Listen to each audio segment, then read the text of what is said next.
Hi welcome back to Tasty Treasures. അവൽ വെച്ചിട്ട് നല്ല ഹെൽത്തിയും ടേസ്റ്റിയും ആയിട്ടുള്ള അവൽ ഉപ്മാവ് എങ്ങനെ തയ്യാറാക്കാൻ നോക്കാം. ബ്രേക്ക്ഫാസ്റ്റായിട്ടും ഡിന്നറായിട്ടൊക്കെ കഴിക്കാൻ പറ്റിയൊരു വിഭവമാണ് കേട്ടോ ഇത്. അതിനായിട്ട് ഒരു കപ്പ് അവൽ ഇവിടെ എടുത്തിട്ടുണ്ട്. അതൊരു പാത്രത്തിലേക്ക് ഇട്ട് കൊടുത്തതിന് ശേഷം അവൽ മൂടിക്കിടക്കുന്ന പാകത്തിൽ ആവശ്യത്തിനുള്ള വെള്ളം ഒഴിച്ചു കൊടുത്തിട്ട് നന്നായിട്ടൊന്ന് ഇളക്കി യോജിപ്പിച്ചതിന് ശേഷം ആ വെള്ളം ഒന്ന് മുഴുവനായിട്ട് ഒന്ന് ഊറ്റിയെടുക്കണം. ഒട്ടും വെള്ളമില്ലാതെ വേണം കേട്ടോ അത് ഊറ്റിയെടുക്കാനായിട്ട്. അതിനുശേഷം ആ അവലിലേക്ക് നമുക്ക് ആവശ്യത്തിനുള്ള ഉപ്പ് ചേർത്ത് കൊടുക്കണം. അപ്പോൾ ഒരുപാടൊന്നും ആദ്യം ചേർത്ത് കൊടുക്കേണ്ട, കുറച്ചൊന്ന് ചേർത്ത് കൊടുത്ത് നന്നായിട്ടൊന്ന് ഇളക്കി യോജിപ്പിച്ച ശേഷം ഒരു 10 മിനിറ്റ് ഒന്ന് മാറ്റി വയ്ക്കാം. 10 മിനിറ്റ് കഴിഞ്ഞാൽ ഒരു പാത്രത്തിൽ 2 ടേബിൾ സ്പൂൺ വെളിച്ചെണ്ണ ചൂടാക്കിയിട്ട് 1/2 ടീസ്പൂൺ കടുക്, അതിൻ്റെ കൂടെ തന്നെ ഒരു 1/2 ടീസ്പൂൺ കടലപ്പരിപ്പ്, അതേപോലെ തന്നെ 1/2 ടീസ്പൂൺ ഉഴുന്നുപരിപ്പ് കൂടി ചേർത്തിട്ട് ഒന്ന് വറുത്തെടുക്കണം.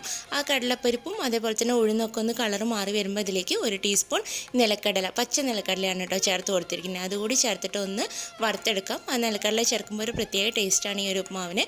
പിന്നെ അതിലേക്ക് വേണ്ടത് ഒരു നുള്ളു ജീരകമാണ്. ഒരുപാടൊന്നും ചേർക്കരുത്, വളരെ കുറച്ച് മാത്രം ചേർത്താൽ മതി.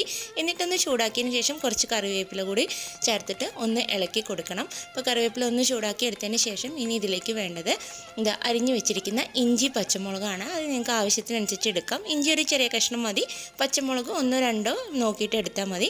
പിന്നെ ഇതിലേക്ക് ഒരു നുള്ളു കായത്തിൻ്റെ പൊടി കൂടി ചേർത്ത് കൊടുക്കണം.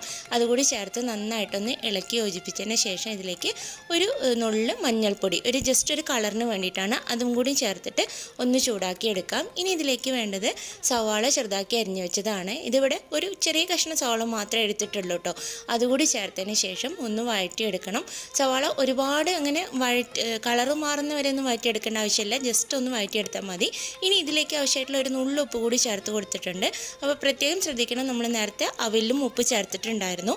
ആ ഉപ്പ് ചേർത്ത് കൊടുത്ത് ഇളക്കിയതിന് ശേഷം നമ്മൾ നേരത്തെ ഉപ്പ് ചേർത്ത് ഇളക്കി വെച്ചിരിക്കുന്ന അവിൽ കൂടി ചേർത്ത് നന്നായിട്ടൊന്ന് ഇളക്കി യോജിപ്പിച്ചിട്ട് ഒരു 3-4 മിനിറ്റ് ഒന്ന് ചൂടാക്കി എടുക്കണം കേട്ടോ. അപ്പോൾ 3-4 മിനിറ്റ് ഒന്ന് ചൂടാക്കി എടുത്തു കഴിഞ്ഞാൽ അതിലേക്ക് ഇപ്പോൾ ഒരു നുള്ളു വെള്ളം കൂടി ചേർത്തിട്ട് 1 ടീസ്പൂൺ അത്രേ ചേർത്തിട്ടുള്ളൂ, ഒന്ന് ഇളക്കി യോജിപ്പിച്ചിട്ട് വെക്കാം.